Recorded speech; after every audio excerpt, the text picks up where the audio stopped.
would be over. The It would be country would be completely over. The country would be over. Well, but the auto industry would have been gone first. What the Democrats had done with electric vehicles, the mandates, what you were able to accomplish last year, Secretary Lutnick, what Secretary Bassett was able to do with your leadership has transformed the auto industry.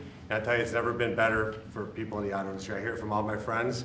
They are elated. And the worst part is that the people that you really saved were the car dealers in California, in New York, in New Jersey, right? And they fought me all the way, Mary, right? They fought me all the way, and now they're saying thank you very much.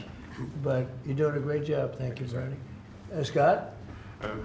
Sir, as you always say, economic security is national security, and a country does not have sovereignty if we don't have control of our critical minerals, don't have control of our steel production and our industrial base. And thanks to the work of everyone here through your leadership, this was a public-private partnership that only you could have assembled.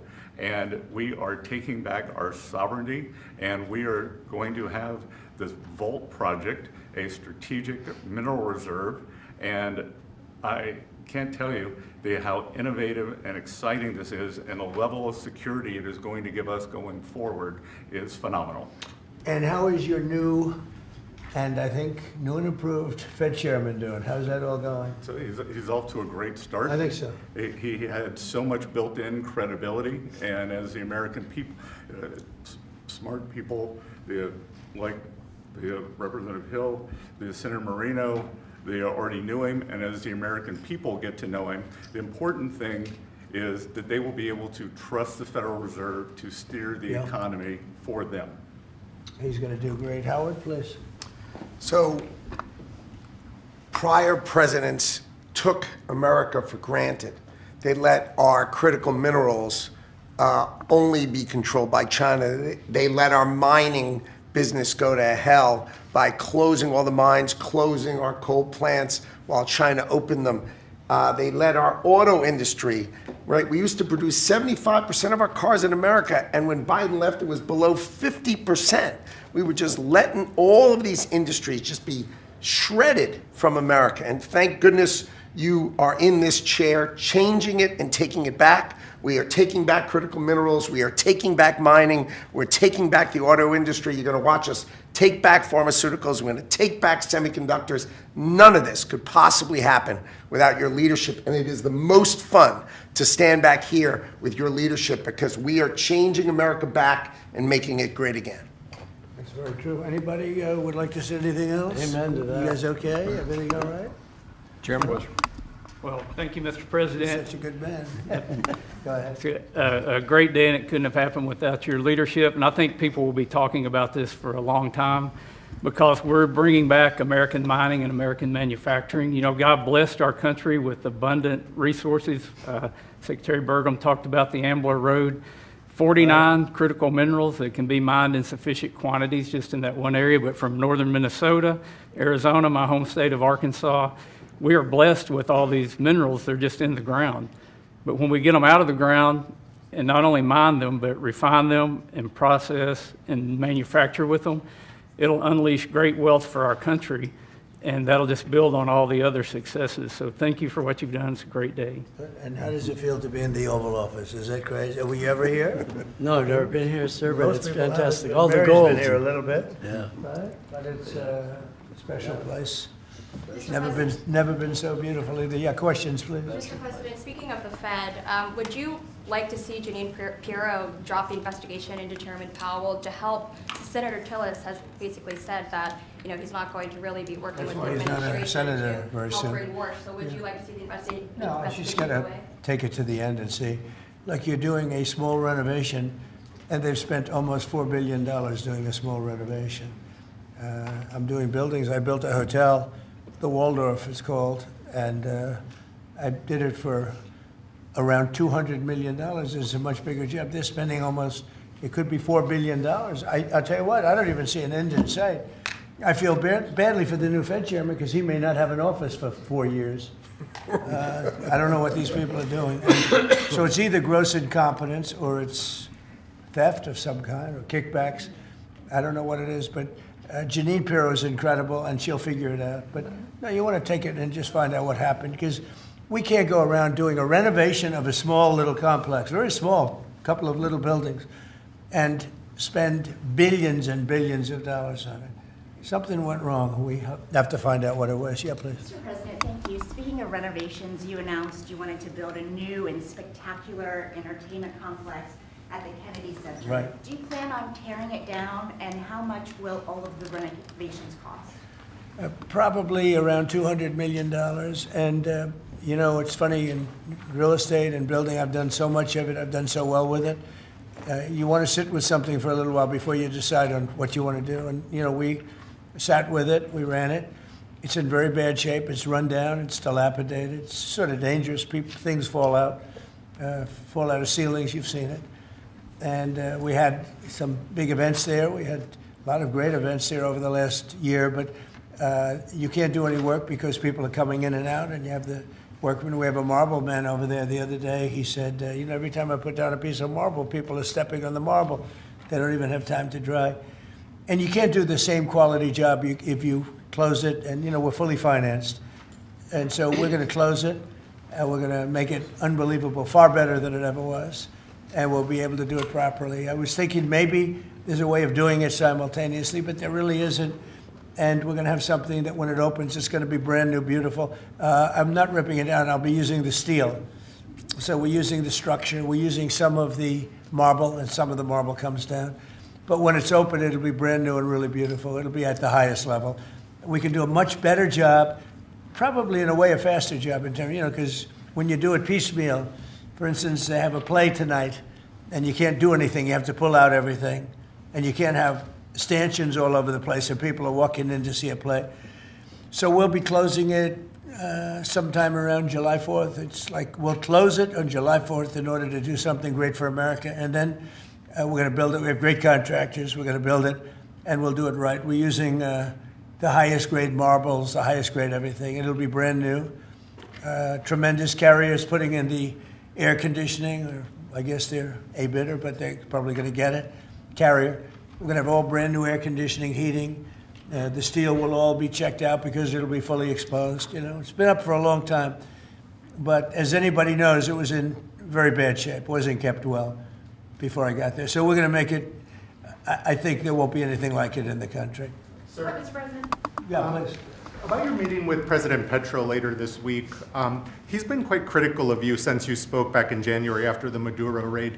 What would you like to hear from him tomorrow in terms of drug trafficking in Venezuela? What are your expectations? I mean, he's been very nice over the last month or two. He was certainly critical before that, but somehow after the Venezuelan raid, he became very nice. He changed his attitude very much. So, no, I look forward to seeing him. He's coming in. We're going to be talking about drugs because tremendous amounts of drugs come out of his country. And I look forward to seeing. We're going to have a good meeting. Yeah. Mr. President, Steve Witkoff is going to be with the Iranian foreign minister on Friday. What are you hoping he'll get out of that meeting? Well, you're going to have a lot of things are happening. You have Iran, and you have Russia, Ukraine, and you have the Middle East. We have a lot of things going. A lot of problems were here for a long time before I got here. We settled 8 wars, and I think we're doing very well with Ukraine and Russia. For the first time, I'm saying that. I think we're going to maybe have some good news. We're losing 25,000 people a month are being killed in that war, ridiculous war. 25,000. It was 31,000 last month. Think of it.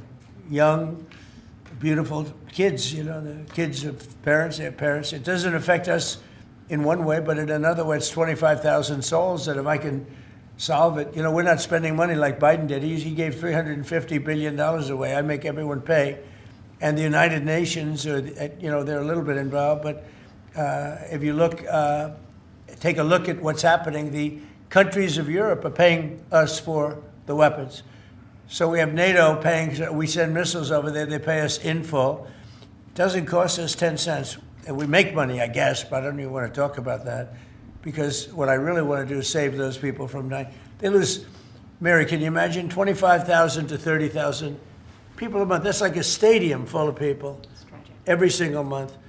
And, I was blessed with something where I can get these things done. Got 8 of them done.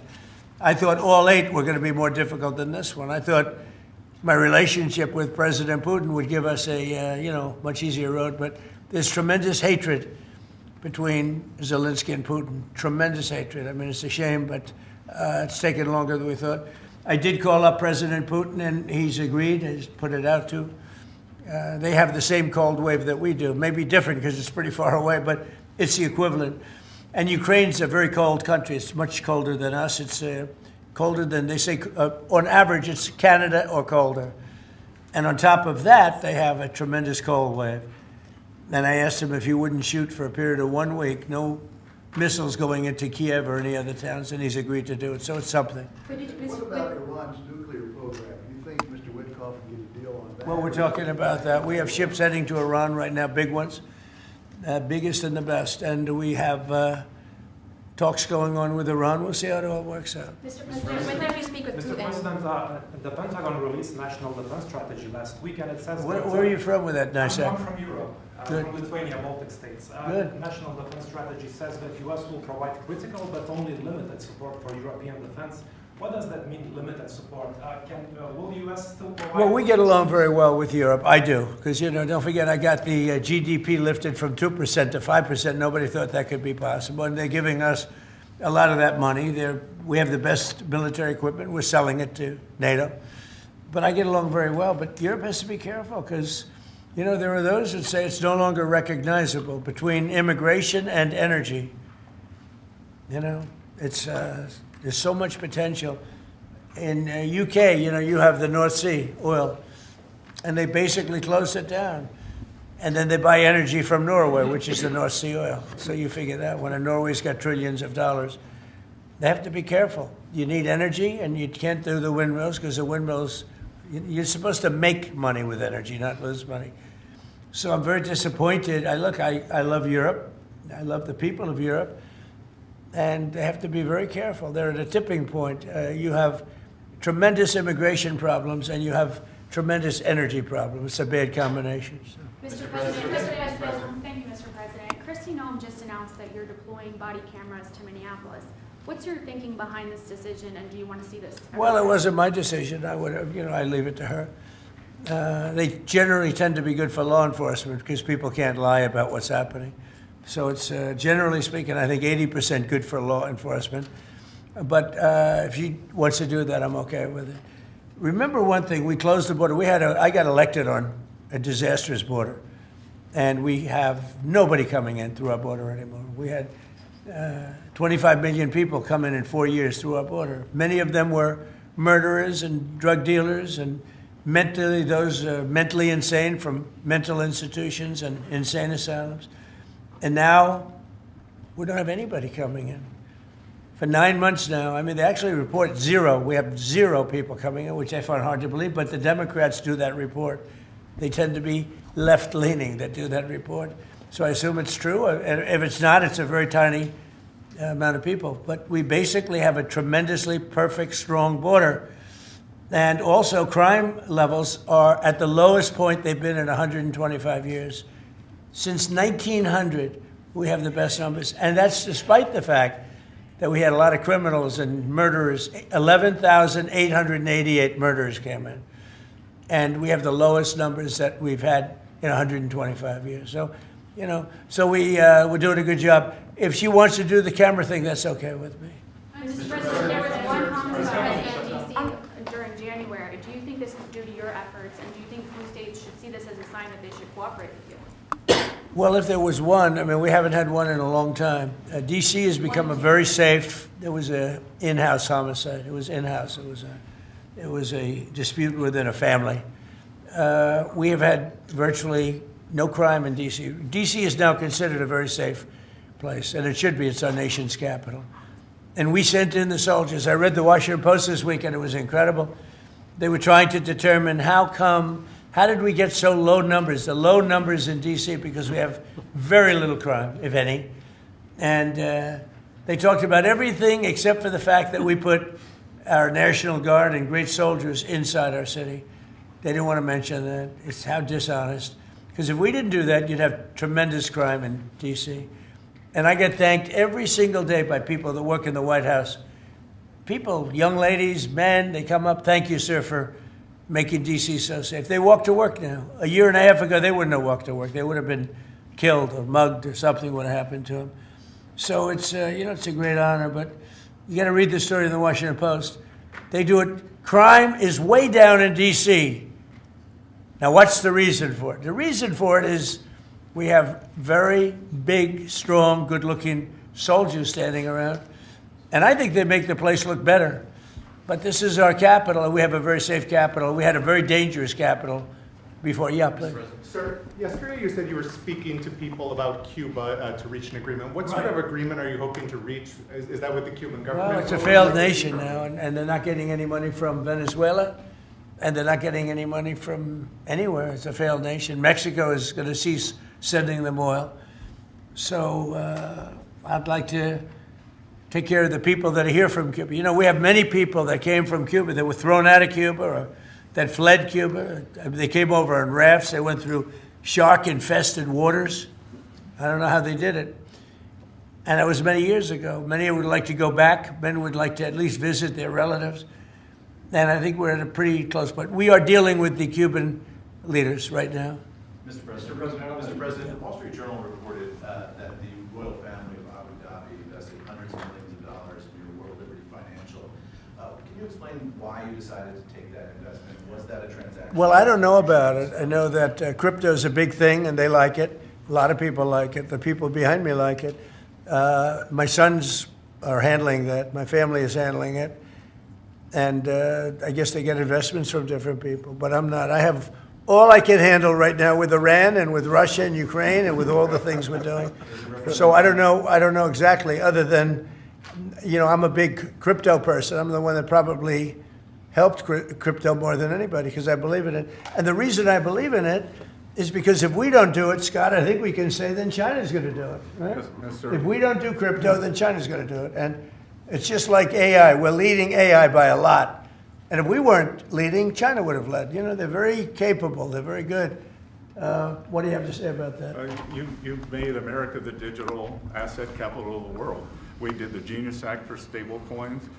Many of the people standing up here are working on the Clarity Bill to I hope that gets done. Market structure. Yeah. And we're bringing U.S. best practices to an exciting new industry, digital assets, innovation, and it spreads everywhere. So the U.S. And do you agree that if we didn't do it, China and others would, but China would? Oh, China would have had the lead, and then others around the world in terrible jurisdictions would have been doing it.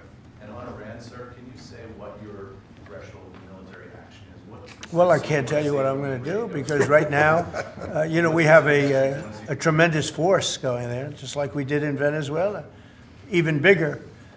And they'll be there soon, and I'd like to see a deal negotiated. I don't know that that's going to happen, but I mean, if I knew, I wouldn't be able to. I wouldn't tell you. I'd be very foolish if I would tell you. But right now, we're talking to them. We're talking to Iran, and if we could work something out, that'd be great. And if we can't, probably bad things would happen. Mr. President, there's two polls out today. Yeah, please. On the government shutdown, do you think there could be a resolution of this issue? And have you gotten I do. assurances from House Republicans? Well, I spoke with Speaker Johnson. I spoke with Leader Thune. And I think they're pretty close to a resolution. We were at 5.6% GDP, and we lost 1.5 points because of the 42-day shutdown. Think of that. We would have been at 7. Nobody ever saw a number like 7. And I think, Howard, probably 1.5 points was the number, right? 1.5 for the shutdown. Exactly right. And it's very bad for our country. But despite that, we have the highest numbers we've ever had. We're doing well. We're going right through it. But I will say that I spoke with Senator Schumer numerous times, and I don't think they want to see a shutdown either. Mr. President, are you going to sue Trevor Noah? Last night in a post, you alluded that something could be coming. Yeah, well, he said that I spent time on Jeffrey Epstein's island. I didn't. I mean, he's a lightweight, this guy. He's a terrible, I think he's terrible. I thought he did a terrible job at the Grammys. I thought the whole Grammys was terrible. I watched part of it. It's not watchable. But he was a lousy host. I'd say not as bad as Jimmy Kimmel, but pretty close. And no, he made a statement about me and Jeffrey Epstein. I have nothing to do with that. I have nothing to do with Jeffrey Epstein. And in fact, if you look at the DOJ, they announced, they released 3 million pages It's like this is all they're supposed to be doing. And frankly, the DOJ, I think, should just say, we have other things to do, because that whole thing has turned out, I mean, other than Bill Clinton and, Bill Gates and lots of people that there are a lot of questions about it, but nothing on me. But it was even sort of better than that, because they found that Jeffrey Epstein and this sleazebag writer named Michael Wolff were conspiring against Donald Trump to lose the election. So Epstein was conspiring with a writer for me to lose the election. So right there, you know that I had nothing to do with this guy. But yeah, it's a terrible thing. The amount of time that's being wasted. When Epstein was alive, like 10 years ago, nobody cared about it.